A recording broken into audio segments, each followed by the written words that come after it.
the second main item on our agenda. So as you are all aware, as you've been invited by Julie, this is part of our care in the community review. And so we're looking at kind of 4 main questions. So around how we're delivering on our care home improvement strategy, how we're delivering on the ethical care charter and what the future might be of a subsequent ethical care charter, what our approach is to home care and reablement, and what else we could be doing to support care in our community. We want this to be a very kind of fluid discussion where people can kind of chip in with their thoughts, their recommendations, their ideas, problems that they might experience in what they're doing. I'm going to start by getting everyone to introduce themselves round, so we've got it on the camera as well, for future reference, and then do just wave at me if you want to start. I might start with the guys from Unison, just because it was one of the main themes that came out of our discussion at the last meeting, was around workplace rights, how we might look at supporting people with trade unions, specifically around the ethical care charter, but you're welcome to start with whatever you'd like. But let's start with introductions. If we start in that corner and go around.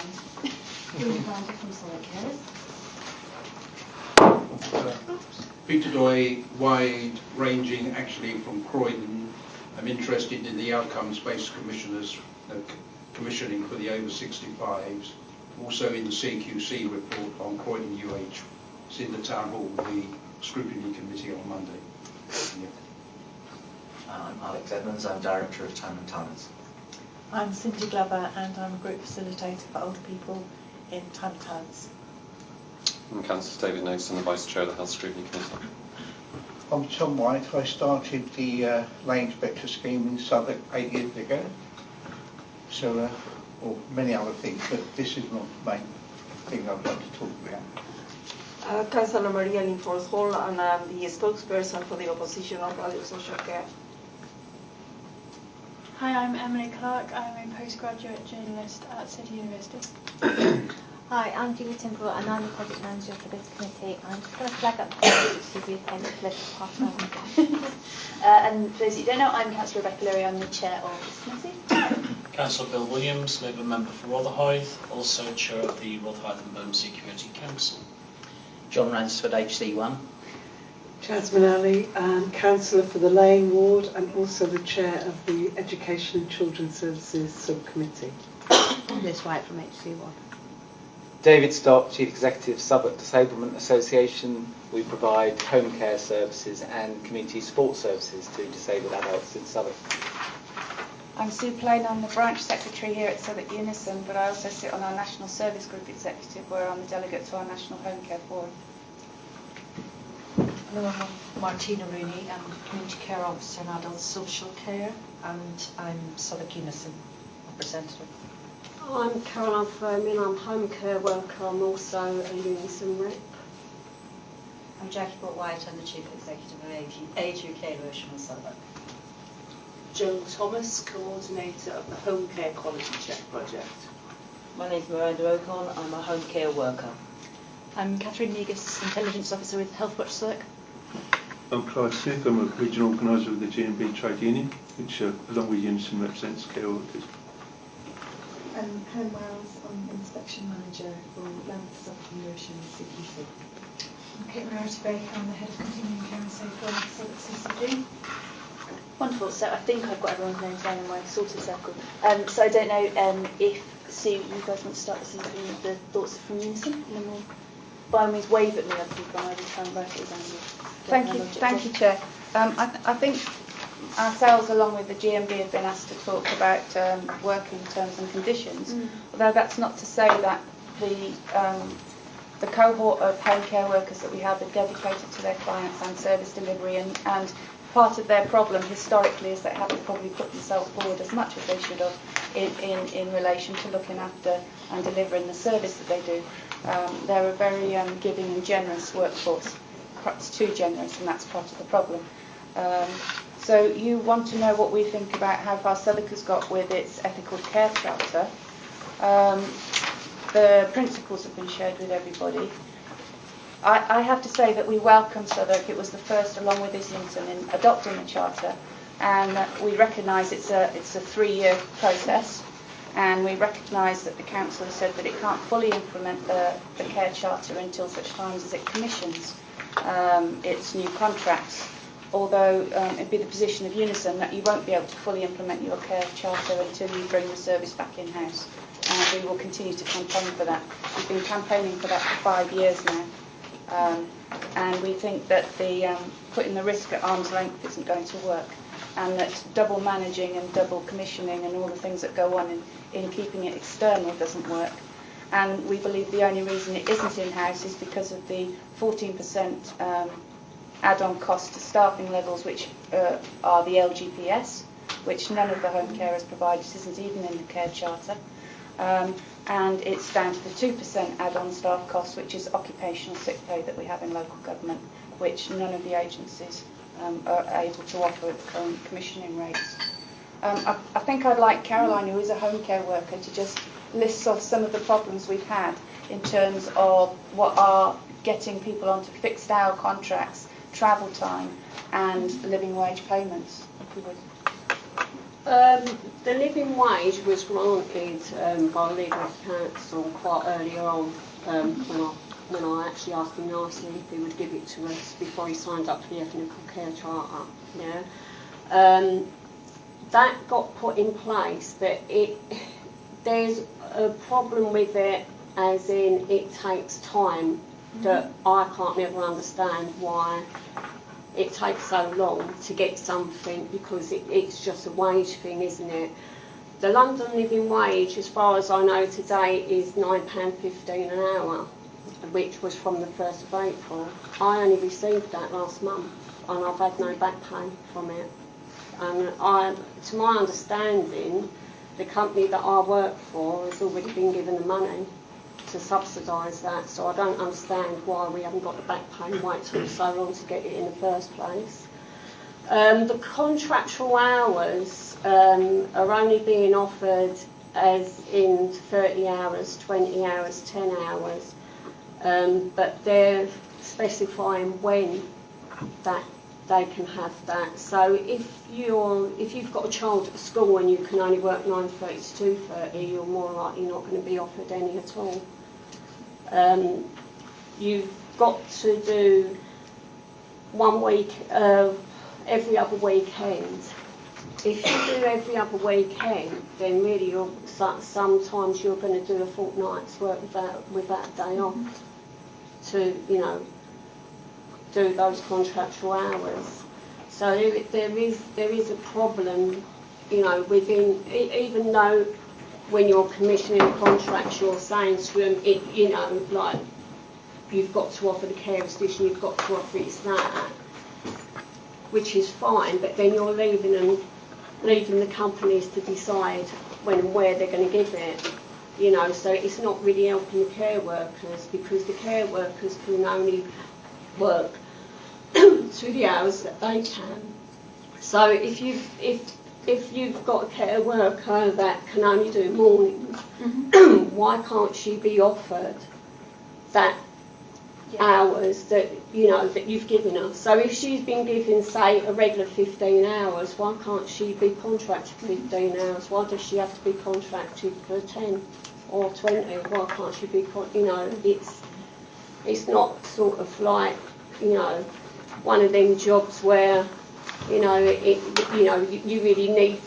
do need set hours within reason, but then at the end of the day it is a 365-day-a-year service. So and the care does start early in the morning and goes on to late of the night. And are there specific things that you would like to see if we were to have, say, a new ethical care charter or new principles for how we should work with our providers? Are there things that you would like to see within that? So I imagine it would be being paid the London living wage on time with your prerequisite back pay for it, and a more movable contractual hours. Are there other things that you also want to see? Travelling's always a problem. But I think that's to do with the office staff, really, because I do think you need to give them a map of Southwark, because I don't think half of them know where we work. I can only speak from my experience. I was asked the other week, to go to another job, which was going to take me an hour. Which it's absolutely ridiculous. Because to travel an hour, the client that I've just left don't get an hour, so why would I want to be travelling the hour? You know. I do think when you are commissioning contracts, I do think really that you need somebody to actually walk around Southwark to a degree so they actually know that the area that the carers are working in. I do think allocating is an issue from the office. Okay. Can I also say, I've got a list here, and it's as a result of a Freedom of Information request that Unison did in June 2013, so it may be out of date. But there are 70 companies here on the list of spot purchase brokering. The council has only extended the provision of the ethical care charter so far to 2 providers.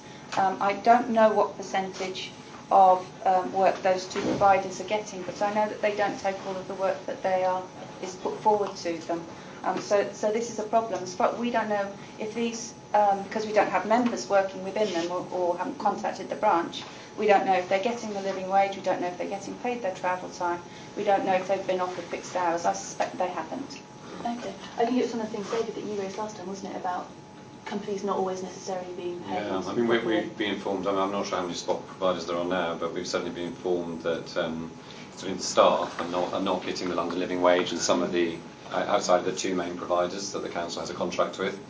But the executive cabinet member was saying that, well, she was arguing that the money is being handed over to the providers, but it's not obviously filtering. They're providing the providers with enough money to pay the London living wage, but that doesn't seem to be being passed down to staff. But maybe David can, because I think you want to be covered in that problem. Yeah, it's true. It's just the 2 main providers that Southwark has a contract with that are being given the money to be able to pay their staff under the terms of the Southwark Ethical Care Charter.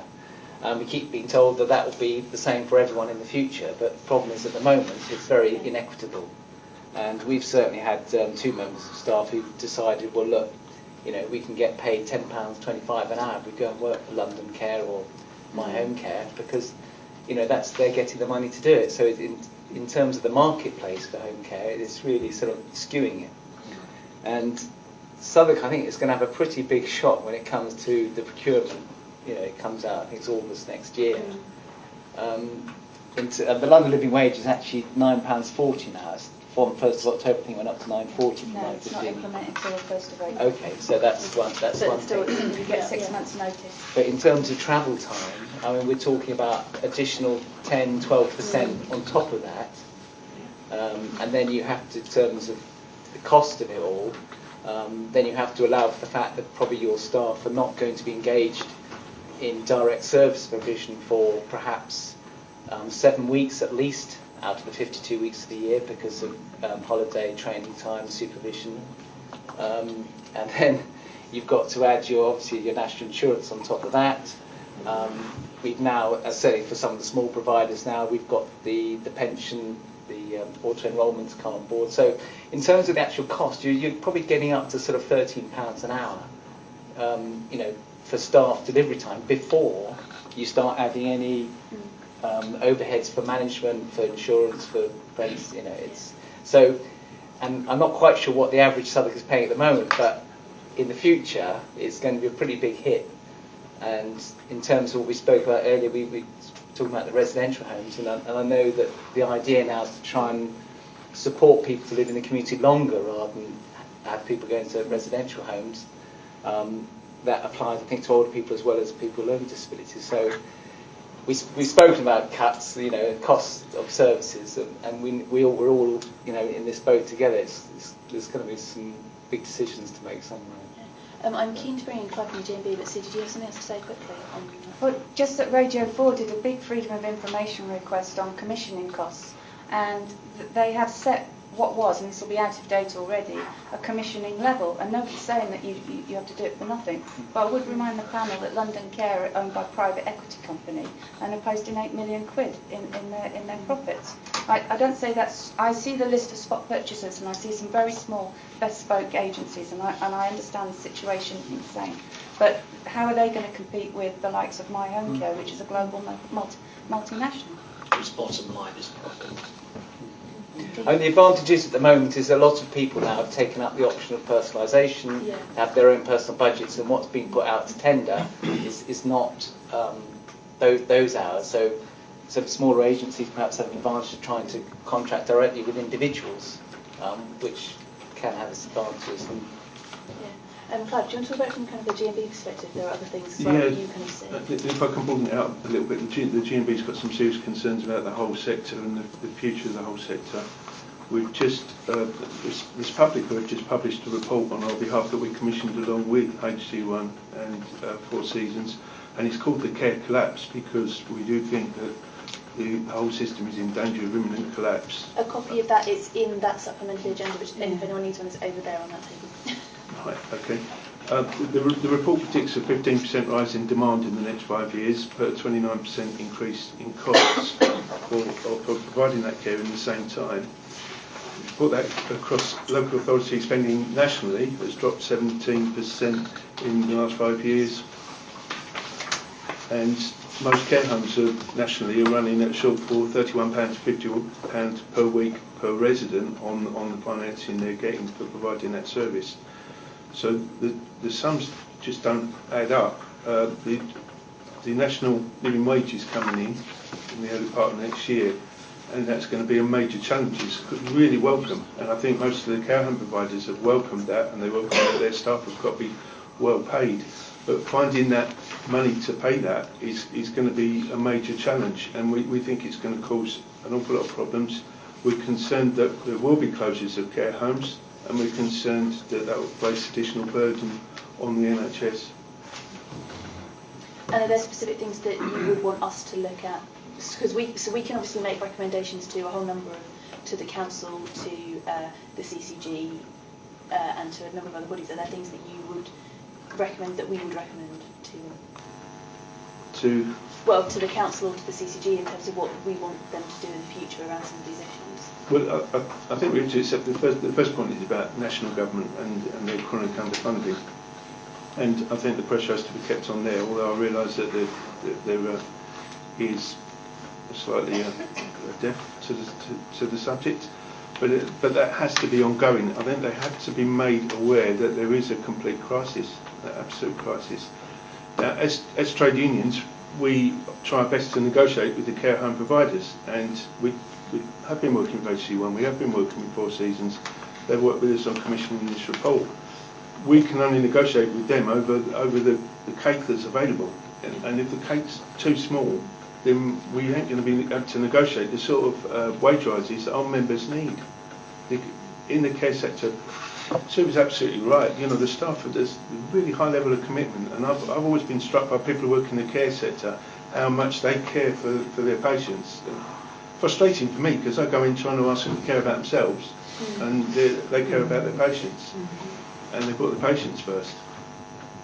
That needs to be respected, and they need to get decent salaries. But that needs to be monitored. I think sometimes there are assumptions made about the wage levels that are being paid in the sector. They are very low. They're very low all round, and that contributes to the high turnover that we talked about tonight, which doesn't contribute to good, successful running of homes and a proper service. Yeah, I think the committee should note the gender aspect to all of this, and it's because it's women's work, and I mean that. I don't say it glibly. It is because it's women's work, and it is because people put their clients sometimes before themselves that the pay is so low, and because they're lone workers as well. There is no place where, I mean, brother next to me here was saying, oh, there's 7 weeks out, but it's very, very rare for staff to get together and be paid to come together. I know agencies where they don't get paid for their staff meetings. There is no coming together, So that is one of the reasons why employers, unscrupulous employers, are able to effectively sweat the labour that they're sweating out of this industry. And it's a big growth industry. If it wasn't, global multinationals and private equity companies would not be interested. Yeah. I wonder if anyone else has anything to comment on in terms of kind of our ethical care charter or anything that fits. Yeah. Can I just ask, where did you get your 7 weeks from? Oh, there's a sort of fairly basic, I've got that right. It's essentially 5.6 weeks for holidays. If you're on 0 hours, you think? No, if you're on, okay, but we still give people that time. So you get an average of whatever you've done. So if we generally work it on the process of, if you're going on holiday, then you average whatever you've been working for the previous 12 weeks. That will be the average pay that you get if you take sort of all your holiday, for example, say in one go, if you chose to do that. And then there's other time we add as well for people who attend training. We add time for people who come in for supervision. And then there's generally an average. There'll be times when people are away sick, obviously, and they get paid for that as well. So, I was just saying that so that people understand that, it means explaining sometimes that just because you pay someone sort of £9 an hour, that doesn't mean the cost of care is £9 an hour. If that person's on holiday, you have to pay someone else to go and provide the care. So that's why those costs add up. So the individual might be getting paid £9–10 an hour, but the cost, just purely average salaries for the employer, is probably more like 13 plus pounds. That would be the unit cost that people would submit to a tender. Well, no, that's purely for that doesn't include any management overhead costs or costs of management, salaries, insurance. Should be incorporated in your unit cost. Oh yes, that would be. I run contracts. Yeah. In the third sector, so I know how to write. I'm just purely talking about the salary costs for the employer for the member care staff. So obviously, on top of that, you have to add the cost of the chief exec, the manager, the supervisor, everyone. There's a little slice of the cake that adds up to your unit cost, which will add up to more like, say, £16 an hour. Yeah. So the unit cost is not written inaccurately because they're trying to win a contract. Yeah. We always put it inaccurately, which is probably why we get shafted every time. But exactly. My point. So we need a better commissioning process that takes that in. Miranda, did you have something? Thank you very much. I just wanted to just say a few things and concur with my colleague here. I feel that the Ethical Care Charter, since its implementation, has been very good for home care workers. But at the same time, I also think that the way in which it has been implemented by certain home care providers has been an issue and been rather problematic. At the moment, the agency that I work for, the wage per hour is higher than has been previously mentioned, and that might be because it includes, though I'm not aware of that in my wage slip, but it might be because it includes, for example, travel time, but it isn't significantly stipulated within the wage slip, so I'm not quite sure in that respect. With regards to contracts versus zero contract hours, most of the staff in my home care agency were actually offered the choice of whether they wanted to stay on zero contract hours and or go into contract. And again, when they were offered the contract, if they accepted it, it was a case of you took blocks of 20, and so therefore the understanding was that if you accepted 20, then it was double. So accepting 20 meant you got 40, which didn't quite make sense to me. And if you got 40, you got a bit more, it was double. So then a lot of other people thought, well, okay, if that's the case, then what exactly does that mean? So when it was broken down, yes, you got your hours, but you had to work whenever they said you had to work. So that was weekends, that was bank holidays. If they had to call you in, you had to work nights. And it didn't really work with a lot of people's home life. Now, as it's been mentioned before, most of the home care workers are women. So you've got to think to yourself, well, picking children up from school, running your home life, and significantly in the area that I work, a lot of the home care workers are black Afro-Caribbean, and the big thing for us is church. Now, if you're going to be working the weekend, you won't be able to go to church, and if you're not going to church, forget it. Church is our life. So therefore, a lot of the home care workers who have been recruited quite recently, the stand from our home care providers was, can you work the weekends? If you can, you've got the job.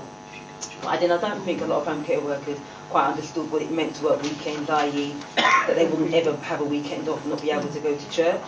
So within that 2-3 month period of maybe working to see what it might be like, as soon as they were recruited, they left because it just did not fit in with their home life. And the sad thing as well is that a lot of the people who actually work in the office were previously home care workers. So you would think that they would understand how it works or should work, and it didn't make sense to a lot of us fundamentally. Yeah, there's we came across this when we negotiated a compromise agreement when there had been a breach of contractual change following a duplicate. And there's a tack on which is your availability. So you may have 20 guaranteed hours, but you then need to be available for double that. Now, what does available mean? It means you need to have childcare ready, you need to be sober, you just basically need to be sitting there waiting for the phone to ring, essentially, to be available. I know there are a number of other questions kind of that we were looking at on our agenda, and I wonder if we wanted to talk about. I know time and talents, and you guys are here representing a few organisations, and you've circulated some papers. I don't know if you want to talk a bit about what your thoughts are about care and what you think we could be doing better, what you like, what you don't like, what we could do to help. Sure. Okay, sure. So I'm representing also Linkage Southwark, formerly Dulwich Helpline and Southwark Churches Care, and Blackfriars Settlement as well. We're all partners on COPSINS, which is the consortium of older people's services in Southwark. I've never got that right before, so I'm quite new. Yeah, I mean, I think first of all, just to talk particularly about the care home improvement strategy. That was an area that we were particularly interested in. What we thought was we were very pleased to see the idea that care homes needed to be seen as integral parts of local communities. We thought that was a very, very key area that we were really glad to see in there. And the idea that members who go into care homes need to stay part of those communities. And I think in particular what came across to us was that there's often a sort of lack of continuity in statutory services, which in fact the voluntary sector is a very good position to actually sort of cover over and make sure that we can actually make sure that we maintain that continuity and contact with people's communities. What we often find though is that when people go into care homes, for example, they're sort of lost to us, and they sort of slowly sort of disappear or immediately disappear, and we find it very, very difficult to re-engage people and make sure that they carry on coming to groups, that they still have actual contact with the people who they've built up networks of support with and so on. So that was a key area. We thought that we could provide that community support and that continuity when in fact a lot of statutory services, just by the nature of what they are, housing, finance, these kind of things, are necessarily going to be quite separate. So that was one of the areas that we thought. In terms of care and home care, actually one of the things that we were pleased to report was that actually we had such great reports of people's relationships with their carers. Given some of the things that I've heard now, I would just sort of congratulate and applaud people the fact that it must be very hard, sort of potentially quite an atomised sort of and under-resourced area to still be so kind and so supportive of your clients. That came across. And then what we also thought, I think, was that in some cases where, for example, people had felt that they were sort of shortchanged by their care worker and that people weren't spending enough time with them in their home, they were quite aware of the fact that often it was because of, sort of pressure that was coming on those carers from outside. I think the final thing I wanted to say, and that I'd be able to raise, is the fact that there's an awful lot of power and a little bit of fear around the idea of people having that care at home support. What they're anxious about is that if they raise problems with it or they raise concerns, what will happen is that suddenly people will say, it's not working, okay, you need to go into a care home. And so people are quite anxious about actually reporting those kind of issues. And sometimes they feel that they become quite powerless, but they're frightened to reassert any sense of power, because if they rock the boat too much, then it will be done to them. And I think that sense of people having things done to them was something that came across to us quite a bit. We've got a lot of very sort of detailed examples of those kind of things that we can't go into now. But if you look in the report, you'll see those kind of things. So those are the key areas we wanted to talk about.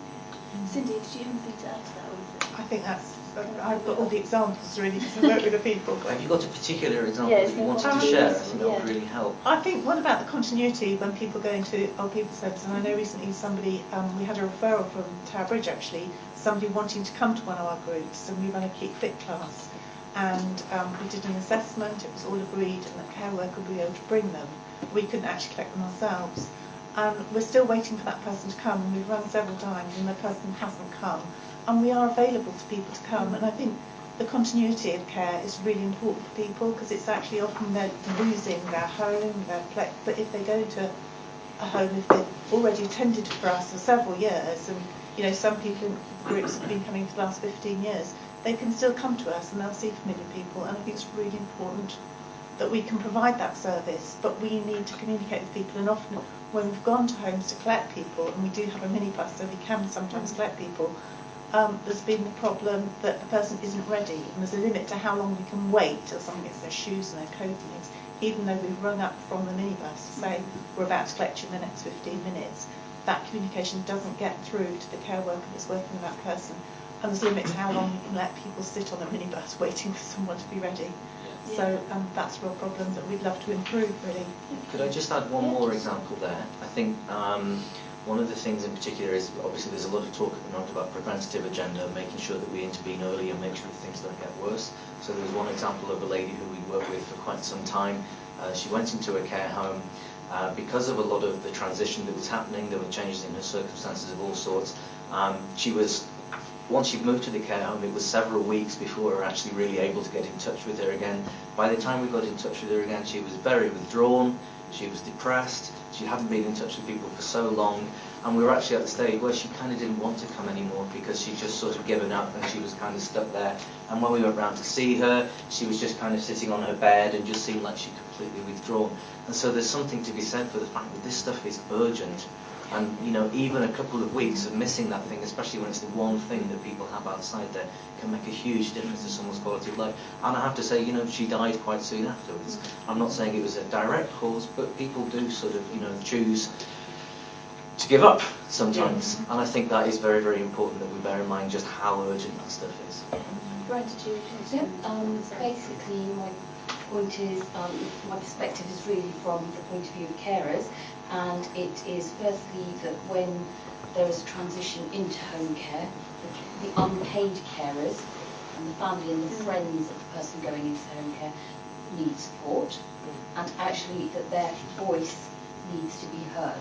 There needs to be some independent advocacy for them, because quite often their voice is not heard and they feel disenfranchised, disempowered, and actually there is a huge impact on the cared for. And I think that also then, and this is not about asking for additional resources, this is actually saying, you know, a lot of the resources are out there. Southwark Carers provides support for carers. There's also Carers UK, and there's, you know, other organisations within the area that can also assist with that. There is also additional support that is required for carers when there is a situation that is sort of at end-of-life care. And I think that that's quite often neglected for the carer. I could give you a very powerful example of where this happened, if I've got time. Yeah. Okay. Basically, a care home was closing. They had all the meetings with the families. A lot of the families didn't understand. One particular resident was told on one occasion, right, we have to move your partner and we have to move them now. This is the care home that you've got to visit today because they've got a vacancy. And so they went and viewed the care home and said, oh, it looks okay, because they weren't given any choice. Their partner was moved into the care home. The carer, the young paid family member carer, attended on a daily basis in that care home and kept saying, this person is in the wrong place, this isn't where they need, they haven't been turned, they haven't been given this, they're kind of diminishing in front of my eyes. And that individual died within a week of being within that care home. The carer was then referred to Southwark Carers for support, because this was an event that should never have happened, and it was a catastrophe, and everybody was running around trying to see how the problem could be resolved. That was really late in the day to kind of make a referral for the carer.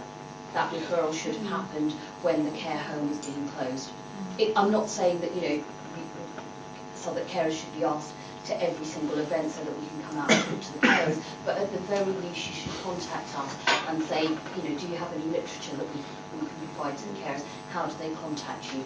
So that they can actually formulate their thoughts. Because when they get into this information, quite often they're in a state of shock, in panic, thinking, actually, my person's been settled in this care home for quite some time, and you know, they get on fantastically with the carer. The carer understands what they're saying and understands their needs without them quite often having to be expressed. And those, sorry, I should have said that those are the paid carers in the care homes there. And so the move is traumatic. The move is traumatic for the cared for, the move is traumatic for the carer. But, you know, the carer's needs, I feel, are quite often ignored and neglected. Can I just make one final point?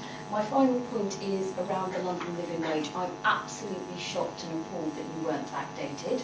I'm really kind of quite taken aback by Southwark's condition that that the care homes and all the service provision have only got to provide it once there's a new contracting arrangement in place.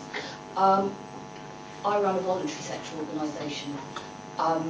We were told, not asked, told by our commissioners that we had to pay the London living wage. But actually, prior to that, as a good employer, we made the decision that we were not just going to pay the London living wage, but that we would pay at least £1 over and above that. That is because we understand how expensive it is to live in London, and also that we work in the caring profession, and we have to look after our staff, because our staff go over and above and beyond the call of duty when they're assisting, and I'm going to talk about my staff, carers.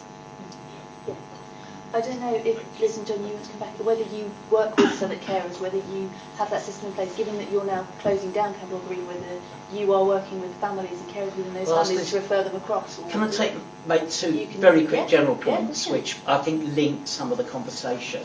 The first is about partnership. I talked about partnership in the first part of the meeting. And this is not someone else's problem, it's all our problem, it's all our issues together.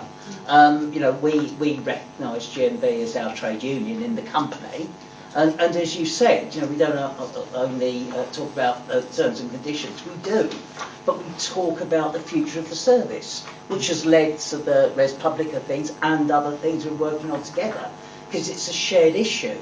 The second bit, which we've just heard, is about joining up, about how we work together, and partnership and joining up are not that difficult, actually. But we've all got a responsibility to think and do differently. So that's my comments on that. I have to say, on the London living wage, I think this is really important. But Southwark doesn't contract us to pay the London living wage. I'm interested to see that it does its domiciliary providers. I mean, we'll chase that up first thing in the morning and make sure both the back pay and the current comes, because this is really important. We run our services in Southwark at a loss. And you know, that's not sustainable long term otherwise. And these things are really important about how you reward people. I reward people properly for what we've done. And we're committed to that. But there is a major cost to it. So do you work with Southwark carers currently, or are you willing to be in a conversation with them willing to friendly help. Yeah, we're working a lot with volunteers as well. We use the Thames volunteers. Lots of volunteers involved in both Campbell and Tower, but very happy for any other help. Because I think it you know, there is the potential that the situation that Brenda described is exactly what could happen during the closure of Campbell Green, and actually having some of those. It seems like a logical partnership to make to kind of bring your organisations together to work. Absolutely. Very happy to. As well, Tom, do you want to speak? Yes, I did. I have every sympathy for the care homes you're talking about, and I agree with you. At some stage, I've been over 8 years. I've gone into HC1. And I can tell every single one of them at one stage they've been the best in Southwark, depending on who the manager was. And it's all about leadership. But I agree with the partnership bit, is that, I mean, when we first started all this, our regulations, we were tougher at Age UK than what Care Quality Commission were. And I think that they've been poor leaders. But I'm quite excited about what's actually happened since Care Quality were hear the inspector last year, as opposed to two of the things that you agreed with, was where I said that number 2 is dignity and respect. One of those that I pointed out, if you go into a care home, it's the worst nightmare to see somebody with their head nearly on the floor, and there's no dignity and respect there. So I think this is where I'm also grateful for the person-centred. I disagree where 2-3 carers look after 20-odd people watching television, so they say. I mean, very often that's not a one-to-one care, and it's possible to do this. But I think we're in a very, very good position now, with all of us joining together to up the stakes with the Care Quality Commission. Because if you actually look at what they say in regards to page 20, there's a big difference between you talked about 4,500 homes in the whole of the country, only 23 outstanding, which is appalling. But when you look at 58% good, and then you look at... sorry, what page are you on? 20. Page 20. On the main one.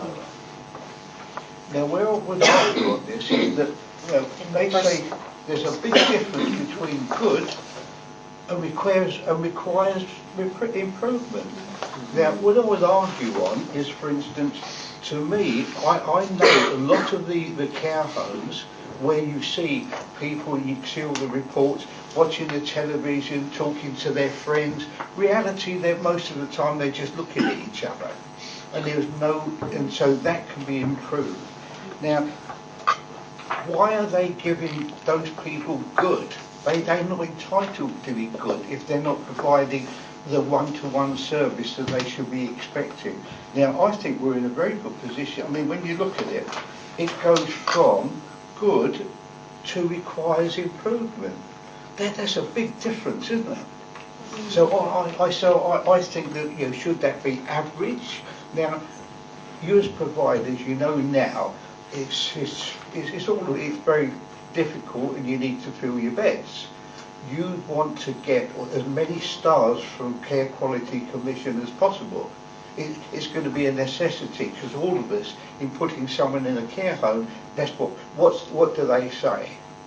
So I think that we need to up the stakes with Care Quality Commission to say that, and this gives you better guidelines as well, not just ticking little boxes. Now, what is daft to me, requires improvement to good. Yeah, Helen, I don't know if you want to comment, because I know obviously there've been a number of changes, and we talked about it a bit at the last meeting. But I don't know if you think there are kind of some things around there that might work. Could I just chuck in something on home care in respect to CQC, because you probably want to respond to that, and I wouldn't want to have the last word. There's a firm that used to have an operation in Wandsworth that was inspected in January 2014, who had action needed on safeguarding, had action needed on supporting their workers. That company moved its franchise into Southwark. That company, when I went on your website an hour before coming to this meeting, has still not been inspected. And I have every sympathy. It must be really hard to inspect a company that hasn't even got a care home to go to, because it's in the borough, it's everywhere, it's people's houses. But that company still has not got a published report on your website. Joan, just quickly, did you have a point to make to the CQC as well? Do you want to do it quickly, actually, and then Helen can do it? I wanted to talk about the Home Care Workers Forum that happened on the 19th. Oh, yes, Before that, can I just quickly respond to something Verinda said, and also something about CQC? The first point you made, Verinda, about support for carers. Although the Home Care Quality Check hasn't specifically been looking at that, that has been something that's come up again and again.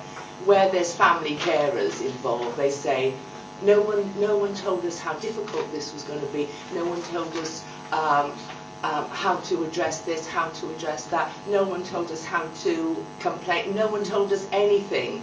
That people will say there's not enough support. There's not enough information at the beginning. People are saying, it's a very difficult journey.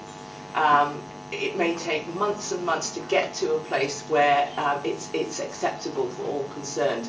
But people aren't getting that support at the beginning, so I just wanted to echo that point. And I was going to talk about Tom's comment about upping the stakes of CQC, because we go and actually talk to people who are receiving home care, and I would just like to know how CQC actually talk to people, because I've never come across anybody. My mother receives home care as well. Nobody from CQC has ever asked us or any of the people I've interviewed about their feelings about it. And I know it's a huge resource implication, and we're doing it, but how do you come out with an inspection report when you're not talking to a representative sample of people? Yeah, Helen, I don't know if you want to come back to this, but talk a bit about. And then I'll come back to you on that, Jane. So just first, I just wanted to understand the question about ratings that you had. So I think it's that we've got a level that says requires improvement, a level that says good. Should there not be something in between? Should there not be they're poles apart as in terms of what they stand? Yeah, exactly. That's what I thought you meant. Is that right? Could I just suggest, for instance, instead of saying good, put average. And I'm sure that you as providers will be looking for a little bit more than that, wouldn't you? Exactly, it spurs them on to do better. Yeah. So I think, so to firstly, I don't know if this completely addresses it, but what we find as we've kind of gone through our new methodology for some time now, we find that there's quite a range, probably as I think is what perhaps behind your question, within what is good and within what requires improvement. And obviously the upper end of requires improvement is almost tipping over into good. And it's borderline, and similarly at the other extremes where it's, you can see services that you think, well, with a bit extra, you can see that they could I just ask you, I know this is really out of order really, looking to send somewhere for my mother-in-law, there's a care home called Park Avenue in Bromley, and it's the best I've ever seen. And I'll tell you what their principle is. It's all about activities is a bad word. It's about being active. And how they look at it, that individual should be getting individual care so that at the end of the day they're cool, calm and relaxed. And I was in there in an hour and a half, and the manager said, you will not see anybody shouting in my home, because we spend a day on an individual basis. You won't see, if anybody's watching television, there'll be 6-8 people, all in small groups, the people that you really need to be there. And that individual thing, we sent, and their criteria is to send that person to bed relaxed and calm, but when they get up in the morning they're the same sort of thing, and it's the best of, honestly, and it really does talk, when you talk about individual care, it provides that, and you will not see this thing, people falling out of chairs, and this is why I would criticise, for instance, in the surgeon, if I see people, and I read and they've got good and it's not, and you see people there where there's a respect and dignity of your mother, my mother, who are sitting in a chair lying down there, and it's lazy because you only need 2 providers to sort of to do that. This other principle, and I shouldn't say this, but if you see what I'm talking about at Park Avenue, it's a one-to-one on a daily basis. They even, at my suggestion, there are lots of people, for instance, vascular dementia, not quite as bad as others. Ask them, would you like to see the 6 o'clock news is about to start? Would you like things like that? And that's what they do there. Yeah, I guess. Yeah. So, is there a way that we can better spur on providers to not see good as a good thing and to want to be doing something better? Well, what we've tried to do in our reports, and obviously acknowledging there is that range, is to kind of identify very clearly within reports where there are areas that need picking up and you know, to take providers to that next level.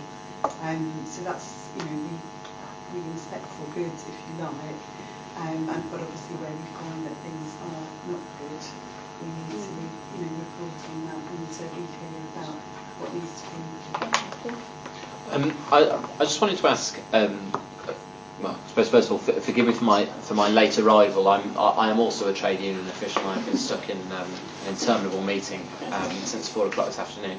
I'm curious as we have conversations about how we apply a new home care charter in the future and how we seek to build on it, because I don't think it can be the be all and end all, and I don't think after the things we've heard this evening we can be confident it's been implemented in the way and the spirit in which it was intended in its entirety, and I think that we need to look at that in an awful lot of detail. But what I'm most concerned about, the London Living Wage is a great safety net, it's a great floor, but it's really, really important, particularly when you're talking about things like how people run their home lives, that there is an active conversation with the workforce, which will be different with each care provider depending on the sector and the people who they're looking after, to ensure that they are having a say and the dignity of a say over their terms and conditions. And I'd like to hear about how easy it is, not only to get recognition with these companies, which I think is something that the council should be absolutely requiring, because we should want people who are employees of the council and are workers in contractors under the council's supervision to be trade union members, but also how easy it is for you to find them, recruit them, meet them, engage with them, talk to them about their issues at work and talk to them about trade union membership. How easy is access and recognition for you?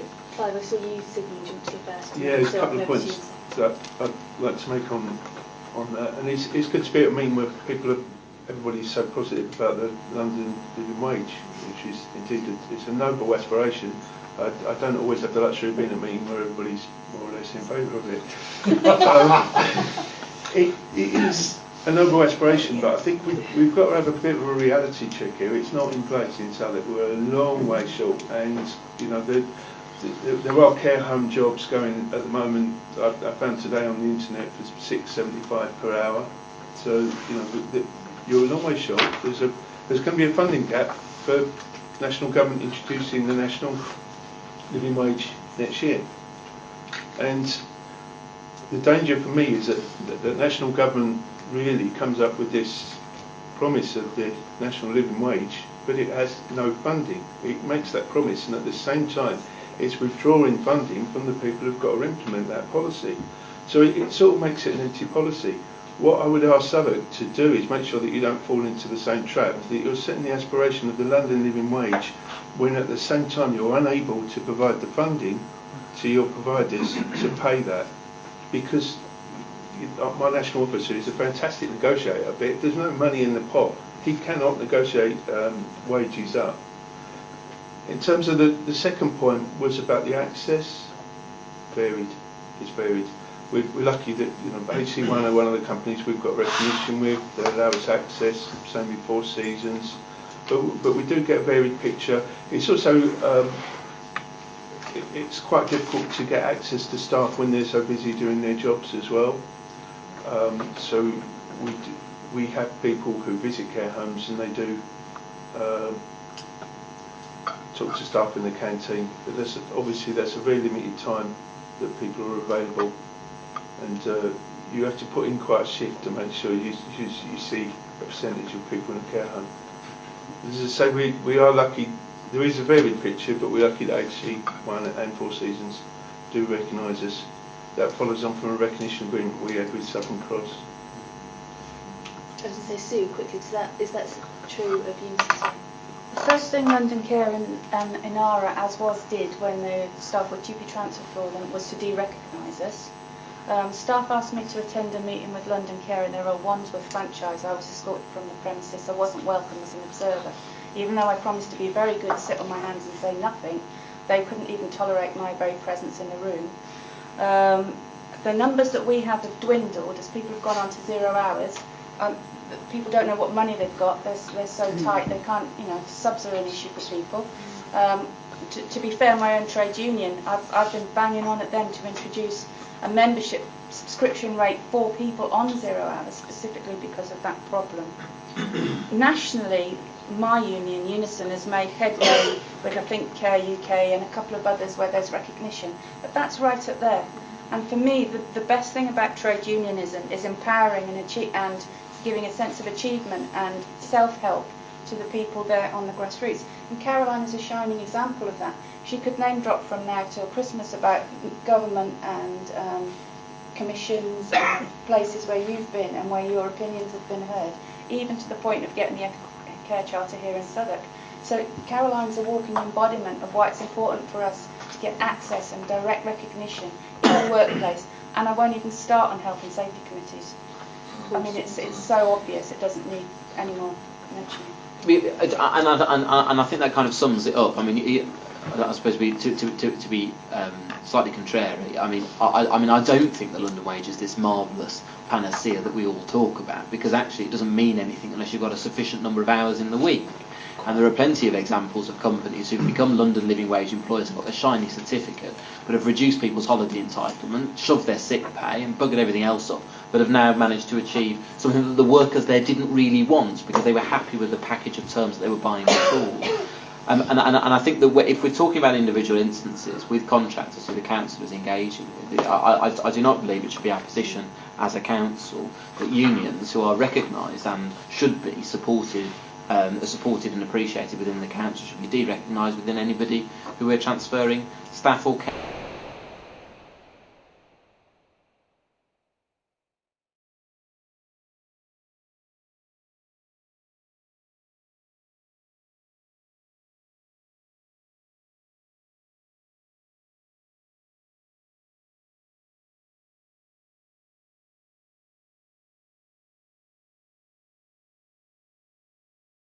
What those negotiations should consist of. I am wary, I think, from making any sort of